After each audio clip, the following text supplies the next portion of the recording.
என் அன்புக்குரியவர்களே, யோவான் 8வது அதிகாரத்தில் ஆண்டவராகிய இயேசுவிடம் விபச்சாரத்தில் கையும் மெய்யுமாய் பிடிபட்ட ஒரு பெண்ணை மோசேயின் நியாய பிரமாணத்தின்படி கல்லால் அடித்து கொல்லும்படியாக கொண்டு வருகிறார்கள். மட்டுமல்ல, அவளை கொண்டு வந்த நோக்கம் என்னவென்றால், கர்த்தராகிய இயேசு கிறிஸ்துவிடம் எப்படியாவது குற்றம் கண்டுபிடித்து இவரும் மோசேயின் நியாய பிரமாணத்தை மீறுகிறார் என்று சொல்லி இவளை கல்லறிவது மட்டுமல்ல, அவரையும் குற்றவாளியாக தீர்க்க வேண்டும் என்று அவர்கள் அங்கே வருகிறார்கள். போதகரே, இவளை கல்லால் எறிய வேண்டும் என்று மோசேயின் நியாயப்பிரமாணம் சொல்லுகிறது, நீர் என்ன சொல்லுகிறீர் என்று அங்கே அவர்கள் கேள்வி கேட்கிறார்கள். ஆண்டவராகிய இயேசு அவர் தரையிலே குனிந்து அவர் எழுதி கொண்டிருந்தார். மீண்டும் மீண்டும் அவரை கேட்ட பொழுது, உங்களில் பாவம் இல்லாதவன் முதலாவது கல்லெறிய கடவன் என்று இயேசு சொன்னார். அப்பொழுது அவர்கள் தங்கள் மனசாட்சியிலே குத்தப்பட்டு பெரியோர் முதல் சிறியோர் வரைக்கும் ஒவ்வொருவராக போய்விட்டார்கள். ஒரு பெரிய கூட்டம் தன்னை நீதிமான்களாக நினைத்து கொண்டு ஒரு பெண்ணை கொலை செய்யும்படி வரும் பொழுது, மனுஷருக்கு மனசாட்சி கூட வேலை செய்ய வேண்டுமானால், கிரியை செய்ய வேண்டுமானால், ஆண்டவராகிய இயேசு கிறிஸ்து அங்கே பேச வேண்டியதாக இருக்கிறது. இன்றைக்கு அவர்கள் தாங்கள் எல்லோரும் நீதிமான்கள் அல்ல என்று ஒத்துக்கொண்டு ஏற்றுக்கொண்டு அந்த பெண்ணை கல்லால் எறியாமல் அந்த இடத்தை விட்டு போய்விட்டார்கள். இன்றைக்கு அப்படிப்பட்ட மனசாட்சி உள்ளவர்கள் இருக்கிறார்களா? பெரியோர் முதல் சிறியோர் மட்டும் போய்விட்டார்கள். ஏன் சிறியவர்கள் விபச்சாரம் செய்யாமல் அவளை கல்லால் எறிந்திருக்க வேண்டியது தானே?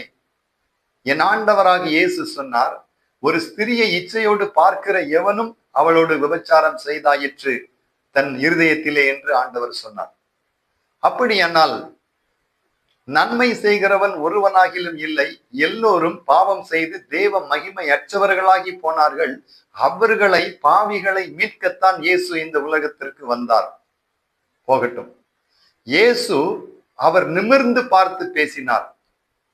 அந்த பெண் இயேசுவிடம் வந்தபடியினால் உலகத்தில் விபச்சாரத்தில் கையும் மெய்யுமாய் பிடிபட்ட பெண்ணை அந்த நாட்களிலே கல்லால் அடித்து கொல்லுவார்கள். ஆனால் இயேசுவிடம் வந்த அவளை அவருடைய வார்த்தை காப்பாற்றினது. என் மகளே, உன்மேல் ஒருவரும் கல்லறியவில்லையா? எல்லோரும் போய்விட்டார்களா? ஆம், போய்விட்டார்கள். இனி பாவம் செய்யாதே என்று சொன்னார். சொல்லிவிட்டு ஒரு வார்த்தையை சொல்லுகிறார். அப்பொழுது இயேசு ஜனங்களை நோக்கி, நான் உலகத்திற்கு ஒளியாய் இருக்கிறேன், என்னை பின்பற்றுகிறவன் இருளில் நடவாமல் ஜீவ ஒளியை அடைந்திருப்பான் என்றார். ஒருவேளை உங்கள் வாழ்க்கையிலே இன்றைக்கு ஒரு ஆலோசனை தேவைப்படுகிறது. இந்த ஜனங்கள் இயேசுவிடம் இந்த காரியத்தை குறித்து கேட்க போனார்கள். அங்கே அந்த பெண்ணுக்கு ஒரு பெரிய ரட்சிப்பு கிடைத்தது. இன்றைக்கு உங்கள் வாழ்க்கையில் ஏதோ ஒரு காரியத்தை குறித்து எனக்கு ஒரு ஆலோசனை வேண்டும் என்று நீங்கள் காத்திருக்கிறீர்களா? சரியான ஆலோசனை சொல்லி உங்களை தலை நிமிர பண்ணி வாழ வைக்கக்கூடிய தெய்வம் இயேசு உங்களுக்காக காத்து கொண்டிருக்கிறார். அவர் ஆலோசனை கர்த்தர் என்று வேதம் சொல்லுகிறது. அன்பானவர்களே, ஆம், நம்முடைய ஆண்டவர் இயேசு ஆலோசனை கர்த்தர். இந்த காலை வேளையிலே உங்களோடு நான் சொல்லுகிறேன், ஏதோ ஒரு காரியத்தில் உங்களுக்கு ஒரு ஆலோசனை தேவைப்படுகிறது.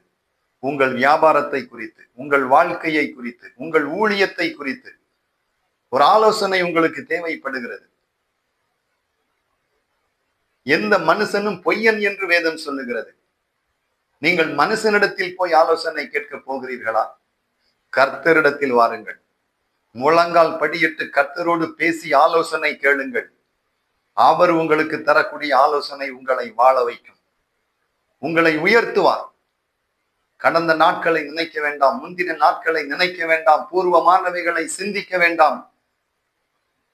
அந்த விபச்சார ஸ்திரியை பரிசுத்தப்படுத்தி ஊழியம் தந்து தன்னோடு ஒரு ஊழியக்காரியாக அவர் சிலுவையில் அடிக்கப்பட்டு உயிர்த்தெழுந்து தன்னுடைய உயிர்த்தெழுந்த செய்தியை அந்த மரியாளிடம்தான் முதலாவது கர்த்தர் சொன்னார். சகோதரர்களுக்கு போய் சொல்லு. அந்த மரியாளிடமிருந்து 7 ஆவிகளை கர்த்தர் துரத்தினார். இன்றைக்கு உங்கள் வாழ்க்கையிலே உங்களை சீரழித்துக் கொண்டிருக்கக்கூடிய அசுத்தாவிகளை துரத்தி ஆண்டவருடைய நற்செய்தியை அறிவிக்கக்கூடிய சீயோன் என்னும் சுவிசேஷகியே, நீ உயர்ந்த பர்வதத்தில் ஏறு, என்று சொல்லுகிறபடி உங்க வாழ்க்கையை ஆசீர்வதிக்க போகிறார். மரியாளை போல உங்களை எல்லாரும் குற்றம் சாட்டி கொண்டிருக்கிறார்களா? அந்த குற்றத்தை உங்களிலிருந்து தூக்கி எறிந்து இவள் என்னுடைய பிள்ளை என்று உங்களை வாழ வைக்க கர்த்தர் இயேசு வந்திருக்கிறார். திடன் கொள்ளுங்கள், ஆண்டவர் உங்களோடு இருக்கிறார். இன்னும் மேன்மையான காரியங்களை உங்களோடு பேச நான் காத்திருக்கிறேன். இந்த சேனலை நீங்கள் சப்ஸ்கிரைப் பண்ணுங்கள். நாம் ஒருமித்து ஜெபிப்போம். ஒரு மனதாய் நாம் இருந்து ஜெயம் எடுப்போம். கர்த்தர் உங்களை ஆசீர்வதிப்பாராக. ஆமென்.